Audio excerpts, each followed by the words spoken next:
Hello students, last time हम लोग द्विघात समीकरणों के बारे में हमने पढ़ना शुरू किया था और मैंने आप लोगों को बताया था सबसे पहले कि हमें ये समझना होगा कि द्विघात समीकरण होते क्या हैं और उसके बाद हम आगे बढ़ेंगे। तो द्विघात समीकरणों के इसमें द्विघात समीकरणों में हमने जो चीज़ें मुख्यतः देखी वो ये था कि द्विघात समीकरण होता क्या है। तो मैंने आप लोगों को बताया था कि जो पिछले वीडियो में बताया था मैंने आपको कि स्टैंडर्ड जो फॉर्म है हमारे पास वो ये है। ये लोग थोड़ा सा चीज़ों को ध्यान से देखें, थोड़ी चीज़ों को ध्यान से नोट करने की कोशिश करें तो एक चीज़ आप पाएंगे कि जो जो आपके पास द्विघाती बहुपद होते हैं वो इस तरह से होते हैं x square plus b x plus c, है ना। और द्विघात समीकरण कब बनेगा? जब इसमें क्या लग जाएगा आपके पास b x plus c equal to zero. तो नेचुरली जो इसमें शून्य को ज्ञात करने के जो तरीके थे वो इसका सोल्यूशन ज्ञात करने के तरीके भी आ जाएंगे। ठीक है, ठीक है। तो मैंने आपको लास्ट टाइम 2.2 और ये जो 2.3 2.1 2 3 तीनों का रिव्यू करवाया था। अब मैं आगे बढ़ रहा हूँ थोड़ा सा।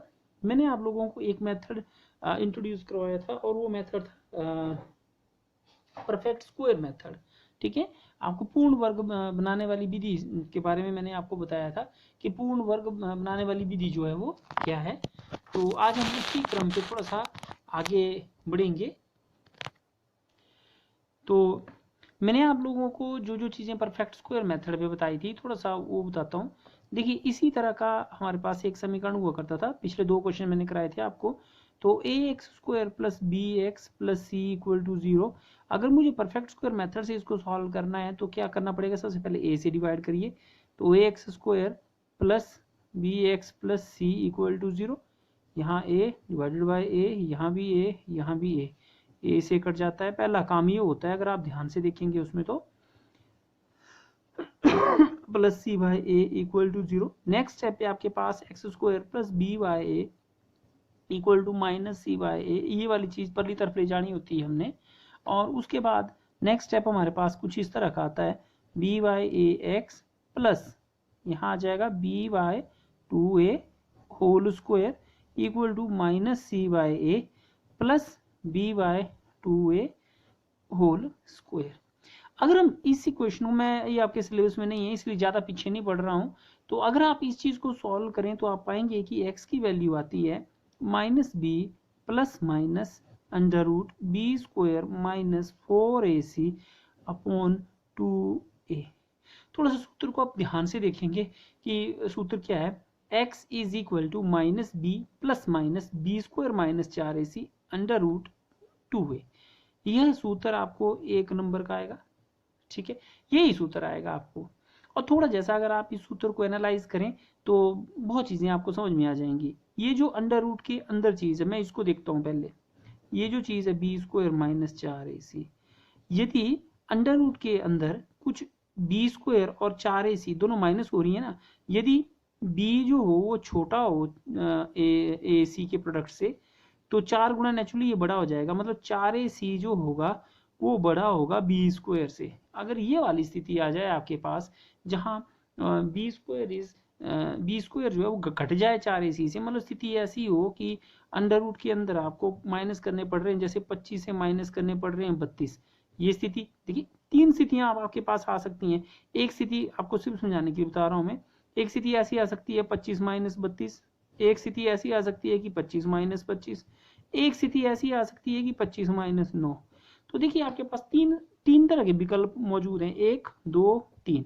अगर आप इसको घटाएंगे तो आपके पास -7 आएगा, इसको घटाएंगे तो ये तो 0, इसको घटाएंगे आप तो ये अंडर रूट 16। माइनस में आ सकता है, प्लस में आ सकता है, सॉरी माइनस में आ सकता है, 0 आ सकता है या प्लस में आ सकता है। इसका आंसर तो 0, इसका आंसर 4, बट अबाउट -7। देखिए अब तक की जो संख्याएं आपको पढ़ाई गई हैं और जो सिलेबस में है वो है रियल नंबर्स। रियल नंबर्स, अब रियल नंबर्स क्या होते हैं? रियल नंबर्स वो नंबर्स होते हैं, रियल नंबर्स वो नंबर्स होते हैं जो या तो रैशनल नंबर्स हैं या फिर इरेशनल नंबर्स हैं। अगर आप ध्यान से देखेंगे तो आपके पास इस तरह की संख्या कहीं भी नहीं आएगी, ये संख्या ही नहीं आएगी आपके पास, क्योंकि ये आपके सिलेबस में नहीं है। इन नंबर्स को बोला जाता है इमेजिनरी नंबर्स। ठीक है, हिंदी में बोलते हैं इनको अवास्तविक संख्याएं।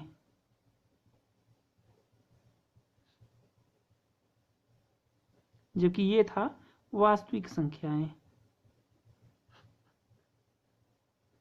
ठीक है, तो बोलने का मतलब अवास्तविक संख्याएं आएगा जब माइनस में होगा। ठीक है, अब मैं सीधे इस पॉइंट को थोड़ा सा भूल रहा हूँ, जस्ट मैंने आपको समझाया है। आप सिर्फ बी स्क्वायर माइनस 4ac पे आएंगे। बी स्क्वायर माइनस 4ac, यदि अंडर रूट के अंदर कोई ऋणात्मक संख्या है तो आंसर हमारे पास कैसा होगा? अवास्तविक। उत्तर हमारा अवास्तविक होगा, इमेजिनरी। ठीक है, यदि हमारे पास 0 है तो दोनों आंसर 0 0 आएंगे या कुछ और संख्या आएगी, मतलब जो भी आएगी। जैसे अभी ये b बच गया है इसमें ना, इसलिए आपके पास यदि 0 है तो ये प्लस माइनस वाली चीज चली गई और आपके पास माइनस बी बटा 2a आएगा, मतलब सेम आंसर होगा। इसको बोलते हैं हम लोग सेम रूट्स, एक ही होगा। ठीक है, बराबर एक जैसा एक समान उत्तर आएगा। आपके पास एक जैसे दोनों मूल होंगे। तीसरी स्थिति आपके पास हो सकता है कि ये धनात्मक हो, तो धनात्मक होने पर हमारे पास माइनस बी, ये कोई पॉजिटिव चीज बटा 2a, मतलब अद्वितीय मूल होंगे। मतलब आंसर कैसा होगा आपका? यूनिक। ठीक है, तो ध्यान से इस चीज को समझिए। इसका मतलब ये जो चीज है ना, ये इंपॉर्टेंट है। इसको हम बोलते हैं डिस्क्रिमिनेंट, हिंदी में बोलते हैं विविक्तर। ठीक है, तो व्हाट इज विविक्तर? विविक्तर है बी स्क्वायर माइनस 4ac। और इससे क्या क्या चीजें आई आपके पास? यदि बी स्क्वायर माइनस 4ac, देखिए 3 चीजें आपके पास यहाँ से आगे। यदि यदि देखिए यहाँ पे, यदि बी स्क्वायर माइनस 4ac, जिसको हम विवेक्तर बोलते हैं, डिस्क्रिमिनेंट ऐसे भी इसको डिनोट किया जाता है, या डी भी लिखते हैं इसको। यदि ये हो 0 तो रूट सेम, मूल समान होंगे।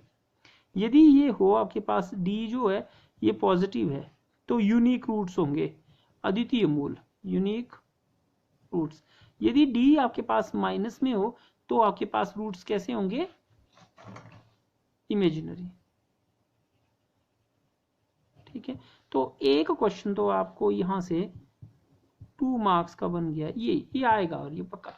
ठीक है, 4.4 एक्सरसाइज जो है वो इसी के ऊपर बेस्ड है और यहाँ से क्वेश्चन आता ही आता है। ठीक है, नाउ आपके पास अगर आप ध्यान से देखेंगे तो a x square plus b x plus c equal to 0, अगर ऐसा कोई आपके पास समीकरण दिया हुआ है तो इसका सीधा आंसर आपके पास होता है माइनस बी बटा minus B plus minus under root B square minus 4ac बटा 2a।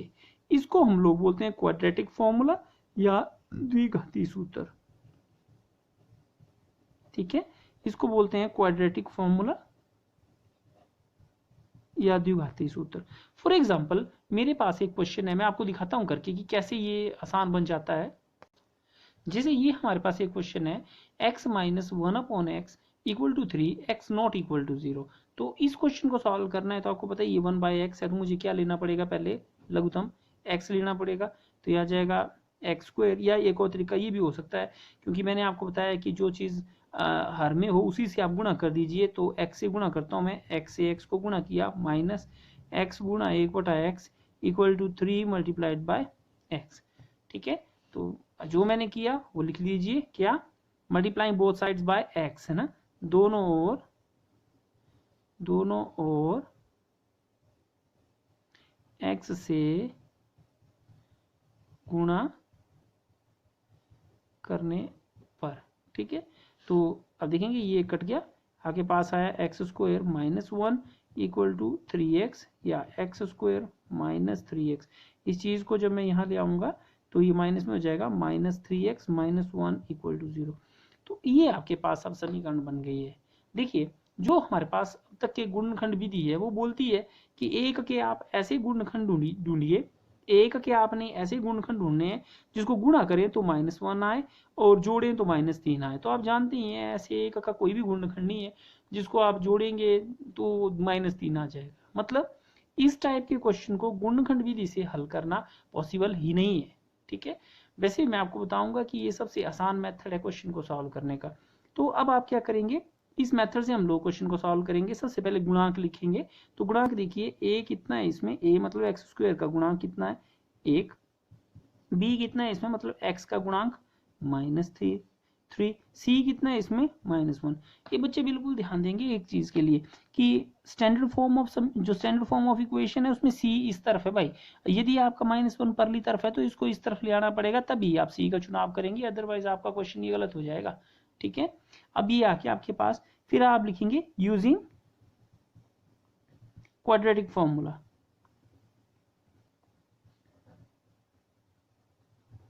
ठीक है, द्विघाती सूत्र का इस्तेमाल करने पर क्या आएगा आपके पास, x इक्वल टू -b -3। ठीक है ना, -b की जगह b की जगह मैंने -3 भरा, plus minus under root b square -4ac, b कितना है -3 का स्क्वायर -4ac, 4 गुणा a गुणा c -1। ये ब्रैकेट मुझे इसलिए लगाना पड़ा क्योंकि -1 है, अपॉन बटा 2a, 2 गुना है। ठीक है, तो इसकी वैल्यू आ गई, माइनस से माइनस को गुना करेंगे तो जमा के 3 प्लस माइनस वर्गमूल -3 का वर्ग, माइनस वाली संख्याओं का कभी भी आप वर्ग करेंगे तो वो प्लस में हो जाता है, तो 3 3 हो गए 9, माइनस माइनस प्लस हो जाएंगे 4 बटा 2, तो ये आ गया 3 plus minus under root 13 divided by 2। तो अब आप देखिए आपके पास x की दो वैल्यूज आई हैं, 3 जमा वर्गमूल 13 बटा 2 और दूसरी 3 माइनस वर्गमूल 13 बटा 2। तो ये मेरा जो आंसर है। क्वेश्चन को थोड़ा ध्यान करके इसको नोट करना, इंपॉर्टेंट क्वेश्चन है ऑफ 3 मार्क्स। ठीक है, थोड़ा ठीक ढंग से समझना है इसको। ठीक है, ये क्वेश्चन है आपके पास 4.4 एक्सरसाइज में बोला है कि आप इसके रूट्स निकालिए। पहले ही आपने नेचर फाइंड आउट करनी कि नेचर कैसी है, और आपको लगता है कि नहीं है ये ठीक है, तो फिर आप जो होंगे वो इसको सॉल्व भी करिए भाई। इस तरह का क्वेश्चन है। तो जो मैंने बताया था वही सेम तरीका। हम क्या जानते हैं, वी नो दैट, ये हिंदी और इंग्लिश के लिए बराबर ये WKT है ना। वी नो दैट हम जानते हैं कि ax² plus bx plus c equal to 0। ठीक है, क्वाड्रेटिक फॉर्मूला इज, क्या होता है, x equal to -b plus minus under root b² -4ac divided by 2a। ठीक है, तो ये हमने लिख लिया। ये लिखना आपने किसी भी क्वेश्चन में सबका ये स्टार्ट रहेगा, 1 नंबर फिक्स करना होता है हमें। 3 नंबर का क्वेश्चन आया तो इतना कर दिया तो 1 नंबर तो आपका बन ही गया ना। अब उसके बाद ABC लिखना है हमने। देखिए a कितना है इसमें, ये अब लिखेंगे यहाँ क्या है, यहाँ a है 3 के बराबर, b है -4 वर्गमूल 3 और c है 4 के बराबर। तो विच इम्प्लाई x किसके बराबर आ जाएगा, -b। ठीक है, -4 गुणा a गुणा c डिवाइडेड बाई 2a, तो 2 इंटू 3। ओहो, वन थिंग रह गई यहाँ पे। अब आप डिस्क्रिमिनेंट की बात करेंगे तो d कितना है यहाँ पे, डिस्क्रिमिनेंट कितना है जो यहाँ आया है -4 वर्गमूल 3 का वर्ग -4 गुणा 3 गुणा 4, तो 4 का वर्ग 16, माइनस का वर्ग जमा हो जाएगा 16, वर्गमूल 3 का वर्ग सिर्फ 3, -4 3 12 चौके कितने हुए 48, तो कितना आया है 48 माइनस 48, तो कितना हुआ 0। तो क्या होंगे, रूट्स विल बी सेम। ठीक हो गया, मूल समान होंगे। अब मैं यहाँ भरता हूँ तो x की वैल्यू आ गई, माइनस माइनस प्लस हो गया 4 वर्गमूल 3, ये प्लस माइनस ये तो सारा 0 हो जाएगा, डिवाइडेड बाय 2 3 6, तो 2 3 6 2 दूने 4, तो कितना आया 2 वर्गमूल 3 बटा 3। पर ध्यान रखना आपने उत्तर में कि आपने एक ही चीज़ को 2 बार लिखना, क्योंकि आपको पता है कि द्विघाती समीकरण के हमेशा 2 मूल होते हैं, ना कि 1। ये 2 क्वेश्चन जो बहुत जरूरी हैं, इस क्वेश्चन की बात करते हैं। यहां बोला गया है कि के की वैल्यू फाइंड आउट करिए यदि मूल समान हो। ठीक है, के की आपने के का मान ज्ञात करना है, के की वैल्यू फाइंड आउट करनी है यदि मूल समान हो। तो आप लिखेंगे कि मूल समान होते हैं, मूल समान होते हैं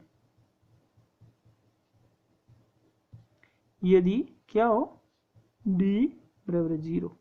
ठीक है, यदि डिस्क्रिमिनेंट 0 है, द्विक्तर 0 है, इसका मतलब हुआ b² माइनस 4ac कितने के बराबर हो, 0। अब यहाँ क्या क्या है, a कितने के बराबर है, b कितने के बराबर है और c कितने के बराबर है। देखिए a है इसका x² का गुणांक 2, b होता है x का गुणांक मतलब k, c होता है यही, तो ये आ गया। वैल्यू भरूंगा जैसे इसमें, तो k² माइनस 4 गुणा a गुणा c बराबर 0, तो k² 4 दूनी 8 3 24 और k² आ गया 24 के बराबर, और यहाँ से k की वैल्यू आ जाएगी प्लस माइनस √24। इस स्टेप को नोट करना बच्चे भूल जाते हैं इस चीज़ को। 3 मार्क्स का क्वेश्चन, 2 मार्क्स का क्वेश्चन, हर बार आता है ये क्वेश्चन। ठीक है, इस क्वेश्चन को भी देखेंगे ध्यान से, ये भी इसी का भाई है। तो आपको पता ही है kx से मल्टीप्लाई करना है दोनों को, kx गुणा x माइनस kx गुणा 2 जमा 6 बराबर 0। तो यहाँ से आ जाएगा kx² माइनस 2kx जमा 6 बराबर 0। फिर आप ये लिखेंगे कि roots are same if d equal to 0, that is b² minus 4ac equal to 0। अब यहाँ के क्या है, a equal to k, b equal to minus 2k and c equal to 6। तो वैल्यू भरते हैं, minus 2k whole square minus 4 into a into c equal to 0। तो ये देखिए माइनस का वर्ग तो जमा ही होता है, 2 का वर्ग आ गया 4, k² माइनस 4 छके हुए 24, k इक्वल टू 0, k यहाँ भी है, k यहाँ भी है, बाहर ले लिया, 4 दोनों के टेबल में आ रहा है तो 4 भी मैंने बाहर ले लिया, अंदर गया k माइनस 4 छके 24, 6 इक्वल टू 0। तो 2 आपके पास चीज़ें आ रही हैं। लास्ट वीडियो में मैंने आपको बताया था कि 2 चीज़ों का गुणनफल कब 0 होता है, या तो ये 4k 0 के बराबर है और k माइनस 6 ये 0 के बराबर है। तो यहाँ से k तो आ गया 0 या फिर k कितना आ गया 6। तो k की वैल्यू है तो 0 होगी या फिर 6 होगी। इन बहुत केसेस के लिए इस समीकरण के जो मूल होंगे वो कैसे होंगे, सेम होंगे। ठीक है, तो आज मैंने कुछ इंपॉर्टेंट क्वेश्चंस आपको करवाए, और बेसिकली ये जो डिस्क्रिमिनेंट वाला जो मेथड है ये भी आपको करवाया है। मुझे उम्मीद है आपको ये ज़रूर समझ आएंगे। फिर भी कोई अगर प्रॉब्लम रहती है तो ज़रूर आप पूछें बेटा। ठीक है, only then we will have some solution.